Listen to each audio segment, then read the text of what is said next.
Hey guys, hope you're good. So today I'm just showing you what happened this week. And if you've been following me, you probably might have caught this, right? So I've been teaching you how to analyze the chart using the sessions.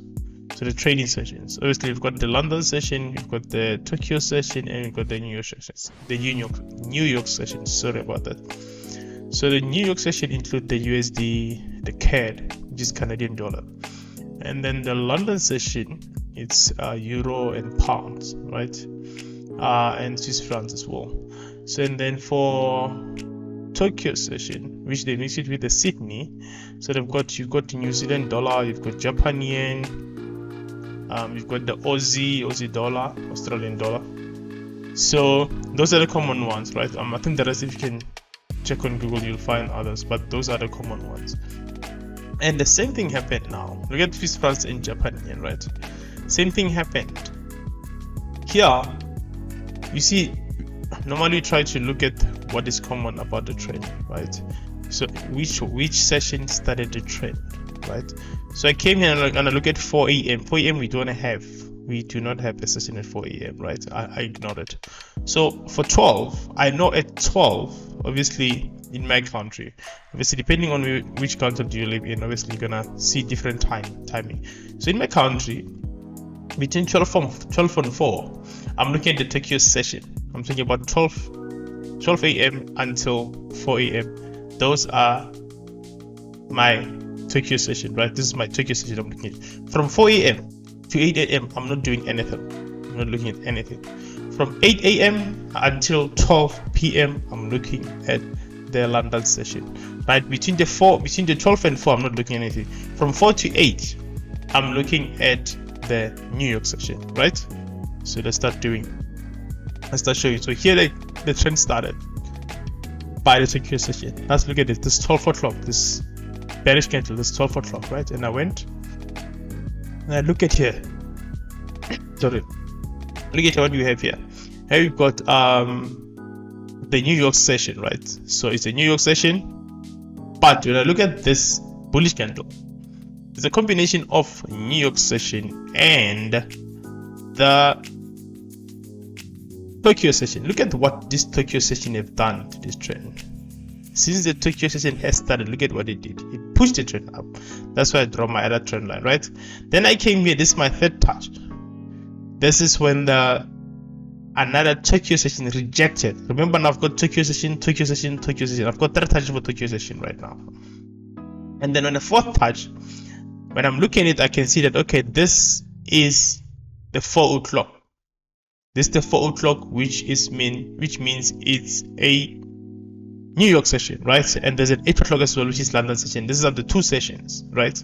And look at what they've done. They pushed their price. But obviously, I'm not looking at the buys, right? I'm not looking at the buys because already this showed me that the trend is already pushed up. So that's why I wouldn't go above.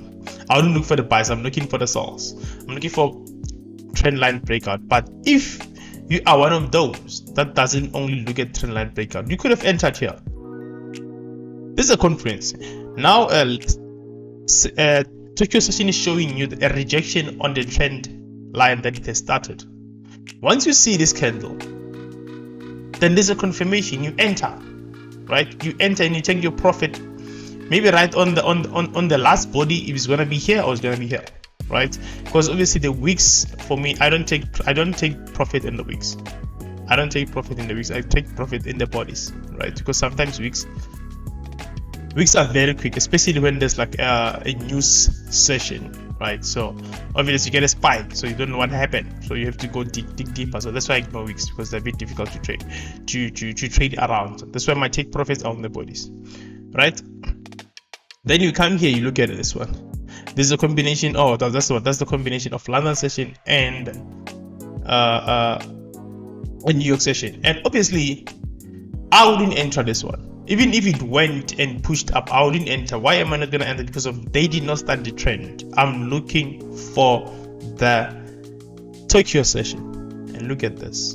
This is the 12 o'clock. After seeing this, after 12 o'clock, I was like, okay, now this guy's about to break out. I didn't hesitate. After seeing this, after 12 o'clock, then I was like, okay, let me enter, and you can see now it's in profit.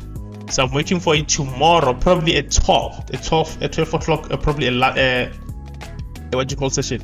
A Tokyo session probably is gonna finish this one off, because it's like it's in 4 hours now, right? So, and then I'm gonna look at other currency pairs, but this week I was looking at this one, and then because like it was playing around, it was giving me confluence. I was getting the same sessions creating a trend line. Those are the things that I look for. Same session creating a trend line. Then on a breakout you push, or on a third touch you can buy, right? So obviously it's gonna show you rejection. You're gonna see what is it doing. It becomes easier to analyze using the session, because when you see a rejection, you know that okay, this has higher chances or higher probability of going the opposite direction. So yeah, guys, that's it from my side.